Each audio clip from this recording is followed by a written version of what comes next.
Hello! Welcome back to Harry Has a Cocktail, episode 9. Happy New Year, 2018. Hopefully it'll be a better year than last year. Actually, last year was a great year to me. I've been doing Wicked all year. It's been a great ride, and I'm coming close to the end of my time with Wicked. Anxious to get home with my husband and continue the rest of our lives. Speaking of my husband, I'm going to show you a few things he got me for Christmas this year. The first of which is this awesome shirt that I'm wearing. He got me this dry martini construction shirt, which I just adore, love. Thank you, Sean. I love you so much. He gave me sort of a theme package all around Harry Has a Cocktail. He's so proud of me, which I'm very happy about. He got me this shirt. He got me this bar towel that also has sort of a blueprint theme of all different cocktails you can make. Can you see that? Isn't that awesome? I love it. He also got me these, these socks. These martini socks. Awesome, right? So cool. I'm starting a brand new year and brand new themed clothing for my Harry Has a Cocktail series. I've been away for a while, and I know I promised you some guest stars, but you would be surprised how hard it is to schedule guest stars. All my friends are very busy. It's also because I usually have a show in the evenings, and most people drink in the evenings, and I can't really drink until the nighttime after my shows, and most of my friends aren't really available at that time after my show is over. So that's why today I'm coming to you. I'm calling this It's 5 o'clock somewhere edition of Harry Has a Cocktail. So I'll be doing a little bit of day drinking today, which is not really my thing, because right after I drink this drink, I will probably fall asleep. Today I got a new shaker and spoon box. Rye oh my. So everything in this box will be made from rye whiskey. In the late 1700s and early 1800s, while the South preferred bourbon, its spicier younger brother rye whiskey became popular in the more northern states. As with many American spirits, rye almost disappeared after Prohibition and has only recently begun to be resurrected.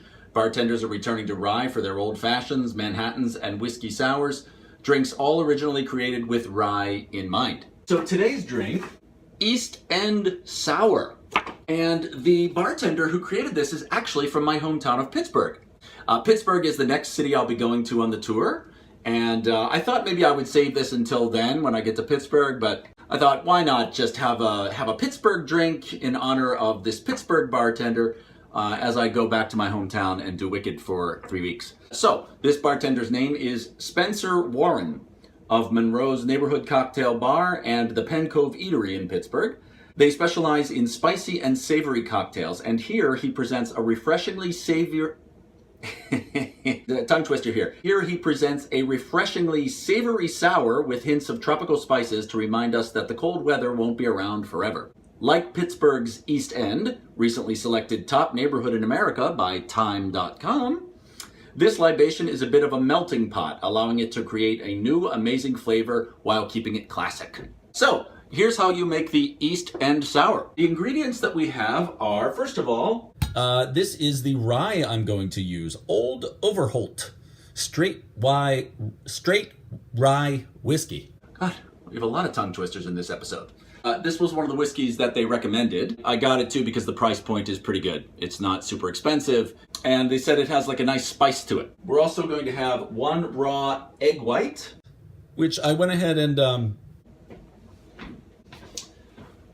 rather than actually use an egg, I went ahead and just used some of these egg whites I have in a carton. I'm figuring it's gonna be fine. I just didn't want to waste a whole egg because I love my eggs and I've got to have my eggs for breakfast. 1 egg white equals about 3 tablespoons. So I've got about 3 tablespoons of egg white here. We're gonna use 2 ounces of rye whiskey, 3/4 of an ounce of lemon juice, 3/4 of an ounce of spiced coconut syrup. We're also going to have a dash, not a drop, of habanero cocktail spice. Habanero? I think it's habanero. a hand-cut lemon peel, which I'll make from this lemon, of course. And then part of the garnish are these candied fennel seeds. Cool, right? I'm sure that's going to add a little festive touch to the end of the drink. Here we go. Let's go ahead and make the East End Sour. While I'm making my hand-cut lemon peel here first, maybe I will just... I had a really nice Christmas. Saw so many great friends. Still have a few plans with some people this week to get together before I leave town. It's just been such a special, special time here in Chicago. And shout out to all my friends to say thank you. And Sean and I will be back soon. Okay, the first thing we will do is we are going to add the egg white to the shaker. And again, this is 1 raw egg white, which was equal to about 3 tablespoons. 2 ounces of rye whiskey. 1, 2. Already that whiskey smells so good. Oh, I kind of just want to sip some right now, but I know it's 5 o'clock somewhere, but it's only 3:15 here. Oh, it's not too far away. Nah, I'm gonna wait. I'm gonna wait till the drink's over. Just squeezing my lemons here. So next I need 3/4 of an ounce of lemon juice, 3/4 of an ounce of spiced coconut syrup. In here we have coconut water, cane sugar, cumin seed, and turmeric. Interesting. Ooh. Oh, interesting. Spicy. 3/4 of an ounce. 1 dash, not a drop, of habanero cocktail syrup. Oh, cocktail spice, not cocktail syrup. Cocktail spice. Okay, we add all of those liquid ingredients to the shaker, which I just did, and now we are going to dry shake. This means, dry shake means without ice. We are going to shake it vigorously for 10 to 15 seconds.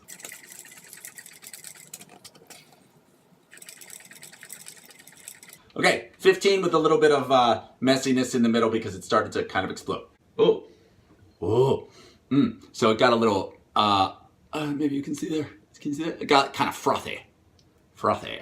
I fill the shaker with ice and shake it again for 10 to 15 more seconds.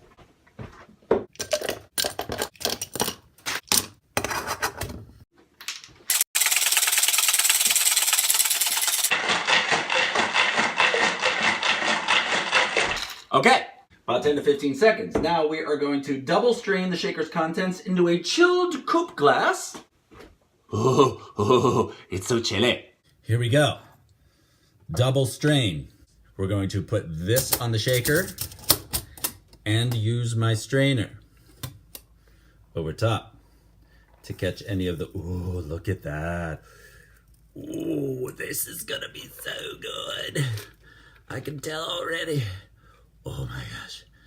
I just love how that looks every time I do these, every time I make these drinks that have egg whites in them. They're just so great. They're so different than what we're used to having, you know? I don't know. I don't feel like I order many of these kinds of drinks in restaurants. I mean, what bartender is going to go through all the trouble of using an egg white in your drink? Then to garnish, gently pinch the lemon peel lengthwise to make the yellow side concave. So I'm going to take it and gently pinch it to make the yellow side concave.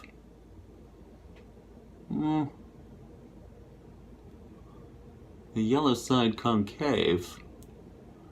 I think I maybe should have made this a bit thicker or maybe wider. I don't know. That's kind of right? That's kind of yellow side is concave. And then float it on the top. And then sprinkle some of the candied fennel seeds on top. Look at that. Doesn't that look lovely? Okay, here. Let's try it.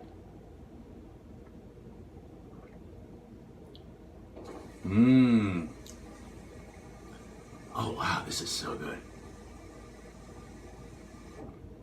Sorry, that was the ice maker making that noise.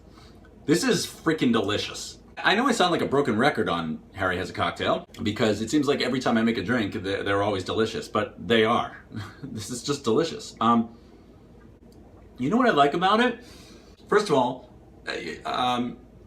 the fact that it's made with whiskey is kind of amazing because, years ago, I'm probably like a lot of you, I started drinking vodka, was the first thing I started drinking. I've talked about this a little bit on the series before.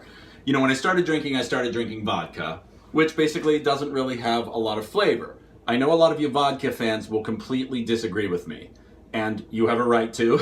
I don't drink a lot of vodka anymore, so as I've said before, I need to revisit vodka, and I'm sure I will here on the series at some point. But to me, it was sort of flavorless. You can add a lot of different ingredients to vodka to give it a flavor. It's very versatile that way. Whiskey, I didn't start drinking whiskey until maybe 3 or 4 years ago. I don't know, maybe more than that. Maybe more like 7. But it has a very distinct flavor, and a lot of people can't handle brown liquors. They're just too strong for them. And whiskey is a very strong spirit. This is taking a very strong spirit, and everything that was added to it is just enhancing it. It does have a sweetness to it, but I would also say that it's really balanced out by the spice. This is not an overly sweet drink. At least I don't think so. This is just delicious. This is everything I kind of want in a cocktail. Has a frothiness on the top. It just helps that gin go down real smooth. So there we have an East End sour. Thank you, Spencer Warren of Monroe's Neighborhood Cocktail Bar and the Penn, Cove Eatery in Pittsburgh, where I will be starting next week. I hope you all had a fantastic New Year's celebration wherever you were. I was lucky enough to have my husband here with me. I got to kiss him at midnight, and it's just been a really fabulous time here in Chicago. So next time I'll be coming to you from Pittsburgh, Pennsylvania, and I wish you all the very best 2018. Very happy New Year, and cheers.